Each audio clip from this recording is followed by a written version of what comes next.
আব্বা চালে মনে হয় কেউ ঢিল মারছে, এত শব্দ যে ঠিক মতো গানটাও শুনতে পারতেছি না। এই জুলি, তুই এই ছেলেকে কই পাইছিস? মানে কিভাবে, এমনি কি? তোর বোন এই ছেলের এই গতকালকে পালায় গিয়ে বিয়ে করছে। আমি ওর শরীরটা কি জবাব দিব? মির্জার কথার জবান সব নষ্ট হয়ে গেল। বন্দুক দে, আজকে গুলি কইরা মাইরা ফেলাম।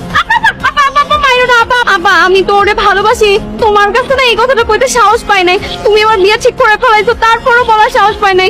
উপায় না দেখে আমি পালাই গিয়ে ওর লগে বিয়ে করছি। আব্বা তুমি মাফ করে দাও, আব্বা তুমি মাইরো না। আব্বা আব্বা কথাটা শোনো। আব্বা ওর আব্বা আম্মা না আমাদের মাইয়া নিতেছে না। তুমি এখন কিছু একটা করো, আমরা তোমার কাছে আসছি। আমাদের যাওয়ার আর কোনো জায়গা নেই। আব্বা তুমি আমাদের মারো কাটো যা খুশি তাই করো, কিন্তু আমাদের যাওয়ার কোনো জায়গা নেই। আব্বা আপনি আপনার পায়ের নিচে আমাদের কিন্তু স্থান দেন। আব্বা